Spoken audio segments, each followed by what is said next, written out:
What up, what up? Alright, y'all, we are back in Greenhouse 2. Today we are playing. I'm going to show off these bad boy tomatoes, man. Look how crazy this stuff is looking. Oh, this is amazing. You were just in here last week, so from one of my last videos till now being in here, this is substantial growth. This is beautiful. Alright, so to give you an idea of what we're doing today, these crazy bars right here. This is the Wicket System coming out of Neversink Tools. This is what the tomatoes pretty much rest on top of. So I'm going to try to get as best of a view I can of how we move around with these. We don't really have a system yet for ourselves. This is our second season going into using these, so we're still working out the kinks of how to efficiently install these bad boys and remove them and use them to their full capacity. Watching videos on YouTube of Connor Creekmore and the one dude, I think it's Alex or Andrew or so, that's been showing up on the videos, and they've been doing pretty good explaining stuff. So if you want to check out their website, their place is sick, I totally suggest that. But essentially what we're looking at here, if I can kind of get away from it for a moment, give a look at what we've done so far. So as you can see here, they're kind of throwing the ground, putting them roughly between each plant. Seems to be a practical distance, what we've been using on the other sources. I'm going to go slowly through the other group here. So we're going to put these bad boys in the ground. Essentially what they are is that it's this thing is one bar here, so you got two of those, and then this kind of just slides slides right into there, right in. So they don't really stick that well until the calcium starts to build on. Once you start watering and planting and all of the crazy stuff starts really growing in this greenhouse here, then it kind of has its little adhesiveness, but for the most part they are pretty loose. So I don't know, storing them has been a trick for us, because it's like the hassle it is to try to put these all together, then to keep them together, because they do like to separate very easily. But I found a manage of just kind of using, basic strong forces, and just kind of pulling it, just keeping it together, just applying that tension so it has no reason, and using gravity to keep it all down, facing down and moves down, keeps this locked in, you know what I mean? But yeah, hope everyone's got a good start to their week here. We got the soil summit coming up, so I'm gonna be doing a lot of showcasing, and there's gonna be some interesting stuff going on at the farm. A lot of people talking, live demonstrations and workshops and stuff. Yeah. Essentially what we're getting ready for this week. I don't want to hurt the plant. So this whole ordeal of using the tomato bed, whether you use a single bed or a double bed, it's really good to try to incorporate the shoulder beds. A nice little shoulder crop, as they call it, I guess. And get efficient with the space. And this here, this adds on with that. This helps keep the watering system all intact, so it doesn't go anywhere. Keeps it right within the space of the tomatoes. The shoulder plants are right there on the outside itself. It is, and we get to growing. So before this is being utilized, so like you have the plants here, and the plant starts, and as it starts to grow, it's going to go up, kind of like as you see on there, where they grow up.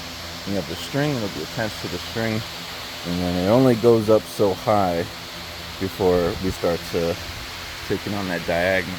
And when it does, it'll end up coming up, and then it'll rest right on top of these bad boys, going all the way through. And then as it grows up, it stays attached to the poles that would be here, kind of like how we have over there, or They'll attach to the pole, no more than 2 clips. Anything they grow, just slide them down, slide them over, and so that they just rest here. Most of the weight is on top of the wickets. The hook and the clip are just supporting the vertical growth, and then the root and a substantial stemmen area should be pretty much undisturbed, other than you know, cleaning up little suckers or something, or anything spraying off.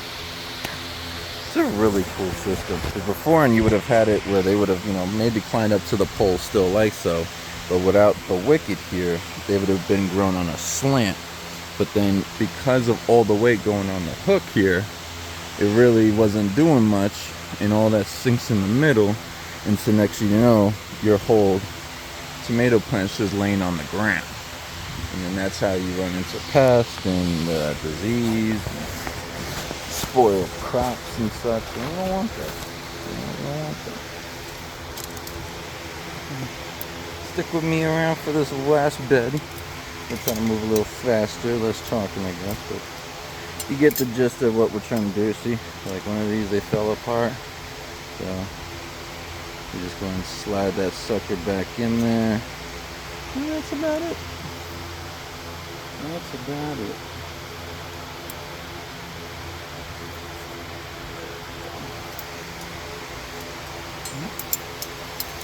Sometimes they separate, and you just gotta put them back together.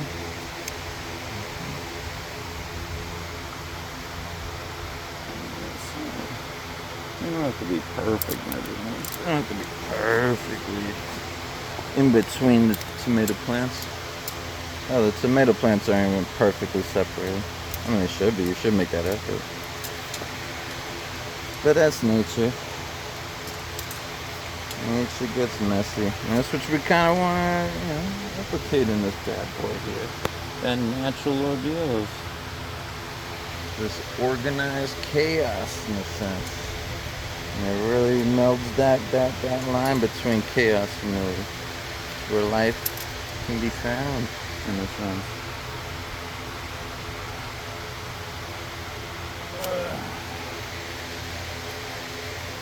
Crazy things. Not even spring yet, folks. Not even spring yet. We are sweating in here already. I feel it's probably more of the humidity. All this humidity growing on in here. I'll get him later. We'll come back to him. More than likely he'll just need a little extra support from the string, because everyone else seems to be holding off already to flowering. Golly.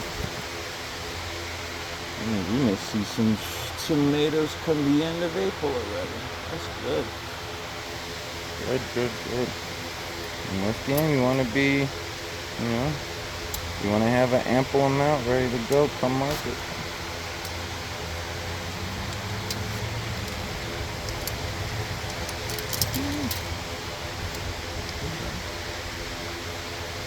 Big thing coming in.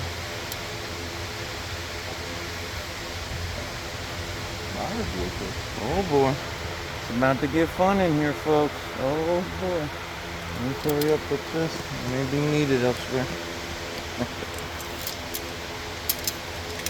So yeah, if you happen to be in Pahrump March 7th through 10th, by all means, you got the means to be able to hang out for a whole day or 3 and talk about soil. Check out the Soil Summit 2024 going down March 7th through 9th here at the Pahrump at the Green Life Produce Farm here in Pahrump, Nevada.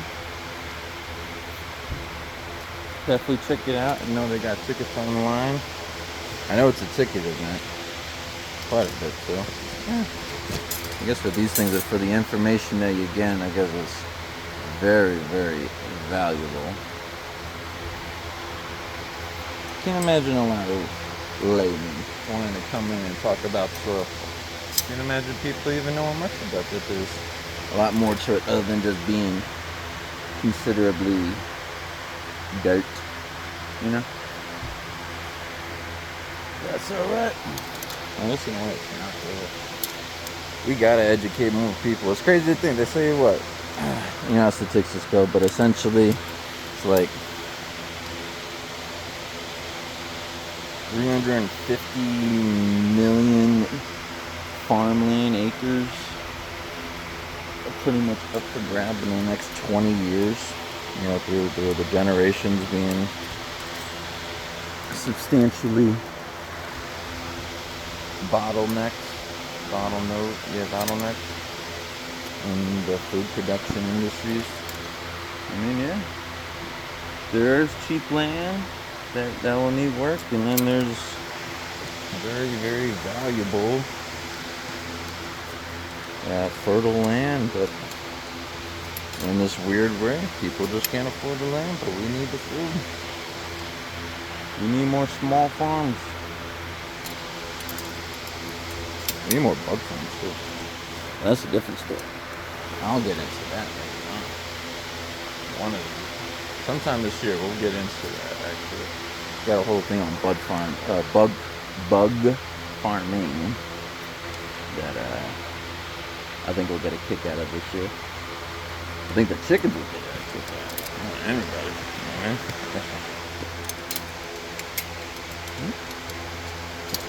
That's not up again.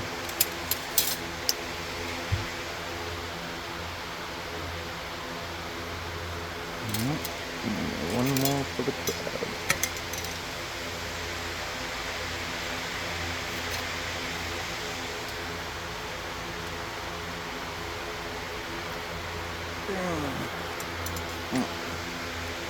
There are 3 to spare. Okay. Alright, so keep these together. And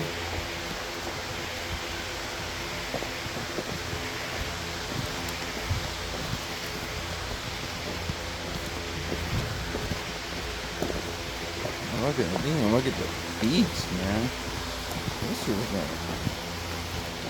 beautiful.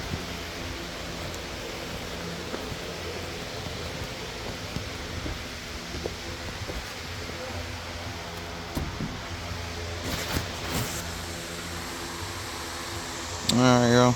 You just see, we doing work. I gotta put the hooks up some string. Other than that, you get the gist of it. We'll be back for more. Keep it real.